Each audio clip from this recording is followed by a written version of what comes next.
अगर आप भी मेरी तरह डायनासोर के बारे में जानना चाहते हैं तो चलिए शुरू करते हैं, मगर उससे पहले हमारे चैनल को सब्सक्राइब ज़रूर कर देना।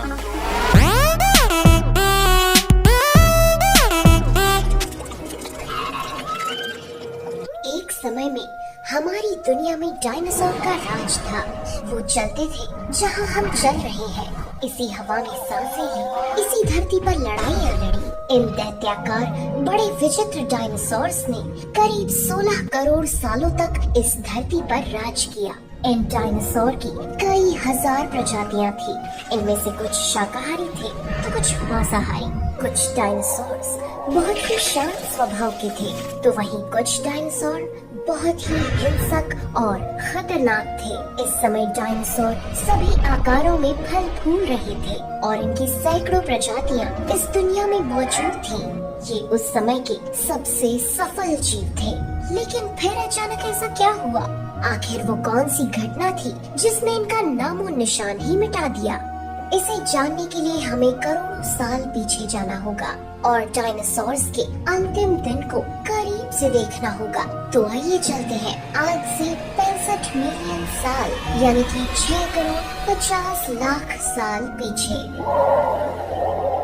आज से करीब 6.5 करोड़ साल पहले धरती पर मौसम सामान्य था। दुनिया गर्म और सुखद थी और अधिकांश भूमि हरे भरे जंगलों और पेड़ फूलों, फन और खरबों क्रीटर्स से ढकी हुई थी। चारों ओर सूरज की रोशनी बिखरी हुई थी। लंबे लंबे पेड़ों से टकराती समुद्र की ठंडी हवाएं और चारों तरफ डायनासोर के चिल्लाने चिंघाड़ने की आवाजें। इन डायनासोर्स के अलावा यहाँ एक और प्रजाति भी थी जो दिखने में बहुत ही छोटी थी और ये आज की चूहे जैसी दिखती थी, जो आगे चलकर मैमल्स की हजारों प्रजातियों में विकसित होने वाले थे। जब ये सारी डायनासोर्स प्रजाति बड़े ही आराम से धरती पर अपना जीवन बिता रही थी, तब 10 करोड़ साल पहले ही इनकी किस्मत लिखी जा चुकी थी। 10 करोड़ साल पहले एक छोटा एस्ट्रॉइड का टुकड़ा जो सुदूर अंतरिक्ष से आ रहा था, वो पृथ्वी से लगभग 20 करोड़ मील दूर मंगल और बृहस्पति के बीच बने क्षुद्र ग्रह बेल्ट में घूम रहे एक बड़े एस्ट्रॉइड से जा टकराता है। इस टकराव से उस बड़े एस्ट्रॉइड की दिशा बदल जाती है और वो क्षुद्र ग्रह बेल्ट से निकलकर सीधे पृथ्वी की ओर 22,000 मील प्रति घंटे की रफ्तार से बढ़ने लगता है। अभी हम एक अनाम क्षुद्र ग्रह को देख रहे हैं जो पृथ्वी की कई हजार या कहें करोड़ों प्रजातियों की हत्या करने वाला है। इसका आकार माउंट एवरेस्ट से काफी बड़ा है और ये समुद्र की सतह से लेकर वायुमंडल तक ऊंचा और विशाल है। जब ये एस्ट्रॉइड पृथ्वी से 3,84,000 किलोमीटर की दूरी पर था, तब धरती से शायद डायनासोर का अंत न होता यदि ये एस्ट्रॉइड पृथ्वी के उपग्रह चांद से टकराता। लेकिन नियति को कुछ और ही मंजूर था, इसलिए ये बड़ा एस्ट्रॉइड चांद के बहुत नजदीक से गुजर गया। 40 किलोमीटर के व्यास वाला 2 ट्रिलियन मेट्रिक टन का ये एस्ट्रॉइड प्रत्येक सेकंड के साथ साथ धरती के करीब बढ़ता जा रहा था। ये एस्ट्रॉइड जब पृथ्वी के वातावरण के संपर्क में आया तो इसकी रफ्तार एकाएक 70,000 किलोमीटर प्रति घंटा हो गई। पृथ्वी के वायुमंडल में घुसते ही घर्षण की वजह से ये एक भयानक आग के गोले में बदल गया। इसे अंतरिक्ष और जमीन के बीच की पतली सी परत से गुजरने में केवल कुछ ही सेकंड लगते हैं। ये एस्ट्रॉइड युकाटन प्रायद्वीप के तट की ओर तेजी से बढ़ता है और ध्वनि से लगभग 60 गुना की गति से वातावरण में प्रवेश करता है। ये इतनी रफ्तार से धरती की ओर बढ़ रहा था कि सिर्फ 4 मिनट में इसने अटलांटिक ओशियन को पार कर लिया। धरती की सतह से 500 मील ऊपर इसकी चमक इतनी अधिक है कि विशाल अलामोसॉरस के शरीर का मांस पारदर्शी नजर आने लगता है। इसकी चमक इतनी ज्यादा थी कि धरती पर टकराने से पहले ही हजारों जीव आग के इस दहकते गोले को देखकर पूरी तरह अंधे हो चुके थे। ये जीव उस उल्का को देख नहीं पा रहे थे, लेकिन वो उसकी भयानक गर्मी को महसूस कर रहे थे। कुछ ही क्षणों में ये एस्ट्रॉइड मैक्सिको की खाड़ी के उथले समुद्र और निचले तल से टकराता है।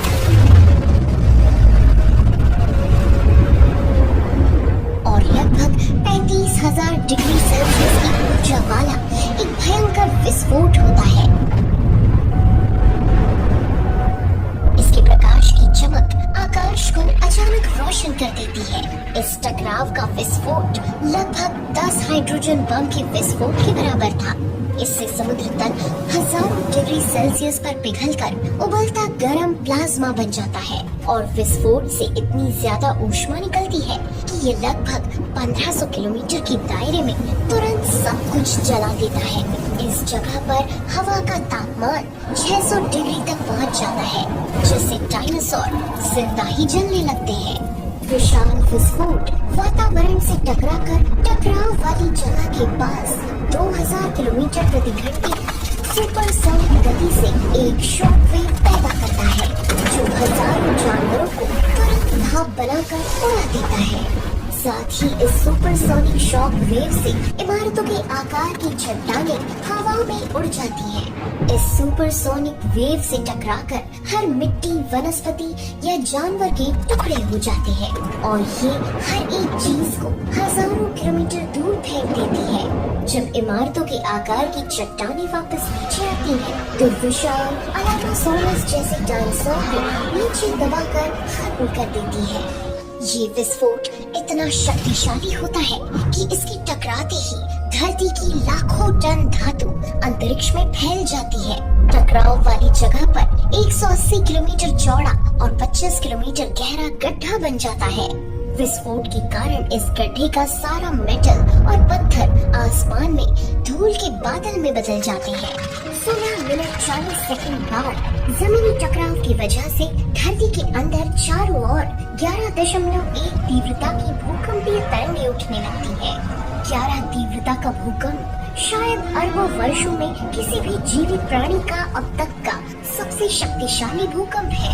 इस वजह से समुद्र में विशालकाय लहरों का निर्माण हुआ।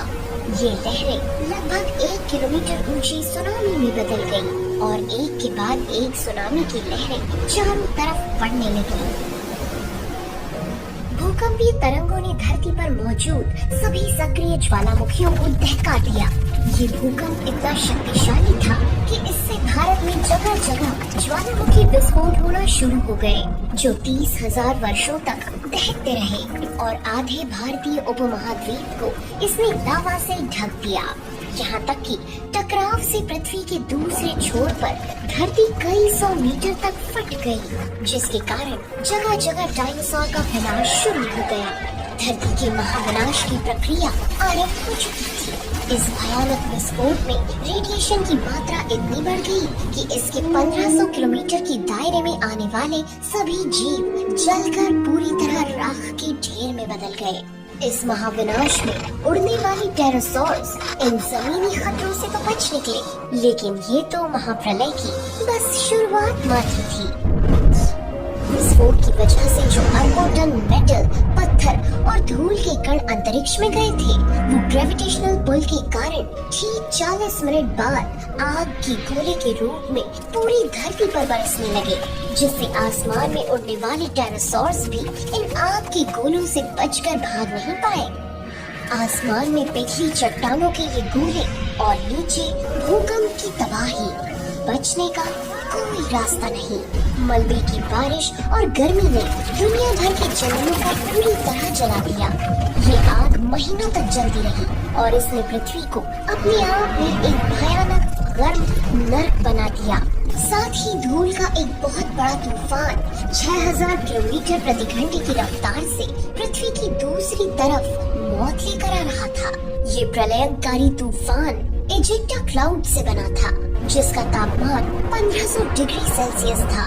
इस गर्म और खतरनाक गैसों से भरे तूफान की चपेट में आने वाले हजारों जीव और पेड़ जल रहे थे। ये बादल कई किलोमीटर मोटे थे, जिसकी वजह से धरती पर सूरज की रोशनी का पहुंच पाना असंभव हो गया। गर्म हवाओं का तापमान 200 डिग्री सेल्सियस से ज्यादा हो जाने के कारण धरती पर पेड़ पौधों की लगभग सारी आबादी जलकर खाक हो गई। विस्फोट के 90 मिनट बाद धरती का तापमान 300 डिग्री सेल्सियस तक बढ़ गया। इसकी वजह से जो डायनासोर्स विस्फोट के इलाके से कोसों मील दूर थे, वे भी इस गर्मी से बच नहीं पाए। टकराव का दिन समाप्त होते होते हजारों डायनासोर्स मर चुके थे। कुछ ही घंटों में वाष्पीकृत मेटल, पत्थर और धूल के कण का विशाल गुब्बारा ऊपरी वायुमंडल में पहुंच गया और पूरी पृथ्वी पर फैल गया। जलते हुए ग्रह से राख और टकराव से उत्पन्न एरोसोल से पूरा ग्रह गहरे अंधेरे में डूब गया। धरती की सतह पर रोशनी देने वाली दहकती आग ही बची है। जो पेड़ पौधे आग की लपटों से बच गए, अब वे ग्रह पर सूरज की रोशनी न पहुंचने के कारण मर गए। इस टकराव से महासागरों पर भी इसका गहरा असर हुआ। इसने डायनासोर के साथ समुद्र में मौजूद बड़े समुद्री सरीसृपों और एमोनॉइड्स को भी खत्म कर दिया। कुछ दिनों में तापमान -25 डिग्री सेल्सियस तक गिर जाता है। आकाश में अंधेरा छा जाता है और यहाँ ताज़ा भोजन मिलना मुश्किल हो जाता है। अचानक आई वैश्विक ठंड दशकों तक चलती है। इस महाप्रलय से धरती की 90% प्रजाति पूरी तरह खत्म हो गई और जो 10% धरती पर जीव बच गए थे, उनमें से भी सिर्फ वही जीव जिंदा रह सके जिनका वजन 30 किलोग्राम से कम था।